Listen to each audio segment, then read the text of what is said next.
शादी से एक रात पहले अचानक ही हमारे घर में डाकू घुस आए।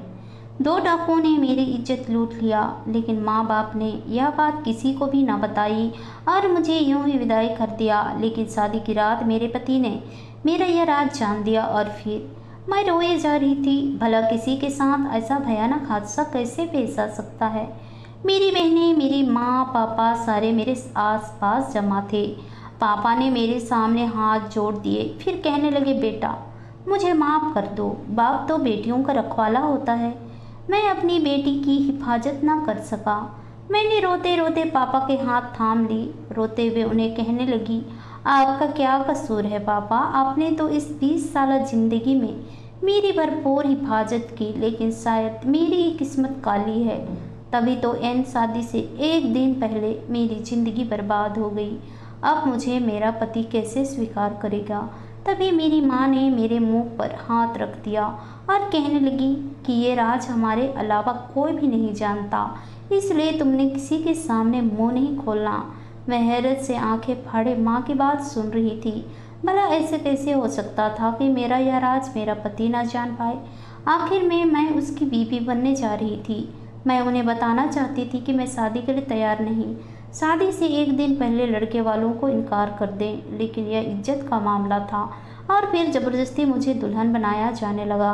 मैं अपनी मेहंदी से भरे हाथों को देखकर ऐसा लग रहा था जैसे इन हाथों पर मेहंदी नहीं, बल्कि मेरे नसीबों का खून लिखा हो।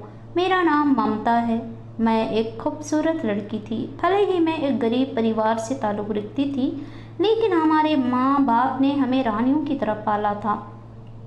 हम 3 बहनें थे, जिसमें मैं सबसे बड़ी थी। मैं एक स्कूल में पढ़ाती थी। पापा एक फैक्ट्री में काम करते थे। अब वो बुढ़ापे की दहलीज पर कदम रख चुके थे, लेकिन अभी भी हम उन्हें अपना राजा समझते थे और पापा को हमारी ज़िंदगी में कोई कमी ना आने दी थी। लेकिन अब मेरी उम्र 20 साल हो चुकी थी जब पापा के जानने वालों में से मेरे लिए रिश्ता आया। लड़का बहुत अच्छा था और खूबसूरत था और पढ़ा लिखा भी, इसलिए पापा माँ ने हाँ कर दी। मैंने भी उस लड़के को सिर्फ तस्वीर में देख रखा था। फिर घर में शहनाइयाँ बजने लगी और मेरी शादी की तैयारियां शुरू हो गई। माँ पापा ने बचपन से लेकर आज तक पाई पाई जमा करके मेरा दहेज जमा किया था। मुझे इस बात का दुख था कि एक तो माँ बाप सारी ज़िंदगी बेटी को जवान करते हैं, फिर उन्हें ढेर सारा दहेज देकर विदा करना पड़ता है। घर में खुशी खुशी शादी की तैयारियां की जा रही थी। माँ के सोने के बूंदे रखे थे, उन्होंने उसी में से मेरे छोटे छोटे बूंदे और लॉकेट बनवा दिया, क्योंकि सोना इस कदर महंगा था कि खरीदना बहुत मुश्किल। इसलिए माँ का रखा हुआ जेवर काम आ गया था। लेकिन शादी से सिर्फ 3 दिन पहले अचानक ही हमारे घर में वाह हुआ, जिसका हमें अंदाज़ा ही नहीं था। एक तूफान आया जिसमें मैं बर्बाद हो गई। वह 3 डाकू थे जो अचानक दीवार कूद कर आ गए।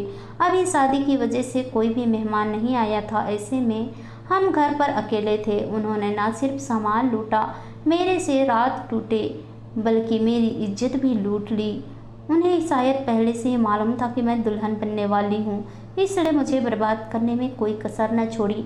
अब मैं जोर जोर रो रही थी, किसी के सामने जाकर फरियाद करती। मेरी तो ज़िंदगी बर्बाद हो गई थी, लेकिन माँ पापा ने मुझे यूं ही विदाई कर दिया। मेरी ज़बान पर ताले लगे थे। फिर मैं लाल जोड़े में विदा होकर अपने पति के घर आ गई।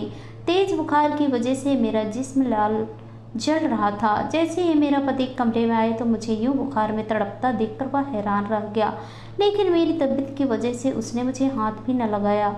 मैं बेतहासा डर रही थी, जानती थी कि वह यह रात जानकर शादी की पहली रात मुझे तलाक दे देगा। इसलिए मैं अपनी ज़बान को ताला लगाए उस कमरे में पड़ी सो रही थी। दूसरे दिन माँ पापा मुझे अपने साथ ले गए। माँ पूरे समय पूछती रही कि तुम्हारे पति को शक तो नहीं हुआ। अब मैं माँ को क्या बताती कि उसने तो मुझे हाथ भी नहीं लगाया। लेकिन 3 दिन बाद ही अचानक मेरे पति को पता चल गया। उसने नफरत भरी नज़रों से मुझे देखा, फिर मेरा बाजू पकड़कर झंकार हुए कहते हुए कहने लगा, यह किसका गुनाह है, तुम एक बदचलन लड़की हो। मैं उनके कदमों में गिर गई और रोते हुए उन्हें सारी कहानी सुना दी।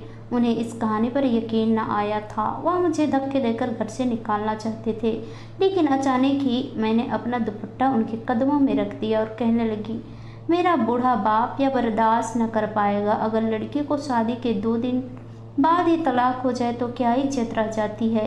मुझ पर रहम खाओ, भले ही तुम दूसरी शादी कर लेना, लेकिन मुझे तलाक ना दो। वह एक नरहम दिल इंसान था, तभी तो मेरे आंसुओं को उस पर असर हो गया और उसने अपना इरादा तर्क कर दिया। लेकिन अब भी वह मुझे नफरत भरी नज़रों से देखता और मुझे हाथ भी न लगाता था। मैं कुंवारी लड़की की तरह जिंदगी को गुजार रही थी, लेकिन मैं एक ऐसी लड़की थी जिसकी तरफ शायद कोई थूकना भी पसंद ना करे।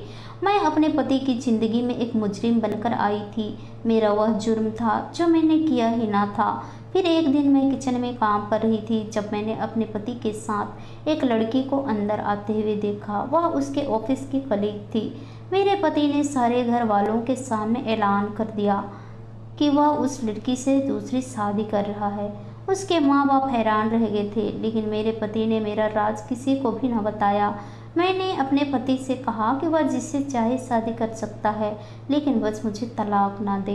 वह बार बार मुझे यह कहते कि तुम्हें एक बात किरदार लड़की हो, तुम्हारी मेरी ज़िंदगी में कोई गुंजाइश नहीं, इसलिए मैं दूसरी शादी करूँगा। मैं भी उनकी खुशी में राजी थी, यही सोच कर कि वह मुझे तलाक नहीं दे रहे हैं, वरना मेरे माँ बाप पर क्या गुजरेगी। उन्होंने अपनी शादी की सारी तैयारियां पूरी कर ली थी।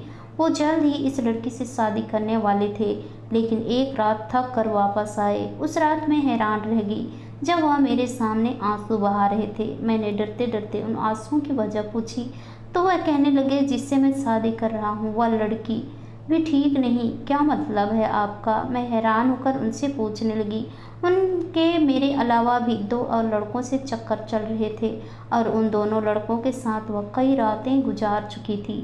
तब मैंने सर झुका लिया, फिर अपने पति से कहने लगी, मैं शादी से 3 दिन पहले तक बिल्कुल पाक साफ थी, लेकिन क्या जानती थी कि इस दुनिया में इंसान नामक दरिंदे घूमते हैं जो मुझे बर्बाद करने में कोई कसर न छोड़ेंगे। इसमें मेरी कोई गलती ना थी, शायद मेरे नसीब में यही लिखा था। तब मेरे पति ने भी बड़ा दिल किया और मुझे अपनी ज़िंदगी में स्वीकार कर लिया। मेरे लिए यही बहुत था। अब मैं उनकी जी जान से सेवा करने लगी। फिर हम दोनों में वह मोहब्बत कायम हो गई और फिर मेरे ससुराल वालों ने भी मुझे कबूल कर लिया, क्योंकि मैंने अपनी नेकी काम से उनके दिल में जगह बना ली थी। शुक्र था कि खुदा ने मेरे लिए राहवार करती, वरना इस मुश्किल ज़िंदगी में जीना आसान नहीं था। अगर मेरा पति शादी की पहली ही रात मुझे तलाक दे देता तो फिर शायद लोग मुझे खुदकुशी करने पर मजबूर कर देते, क्योंकि एक तलाक औरत को यहाँ जीने नहीं देते। आशा करती हूँ दोस्तों आप लोगों को ये कहानी पसंद आई होगी। अगर कहानी पसंद आई तो कहानी को लाइक कीजिए, शेयर कीजिए, कमेंट कीजिए और ऐसे ही कहानी सुनने के लिए प्लीज़ हमारे चैनल को सब्सक्राइब जरूर कीजिए। तो चलिए दोस्तों, मिलते हैं नेक्स्ट किसी नई कहानी के साथ। तब तक के लिए बाय बाय, अपना ख्याल रखिए।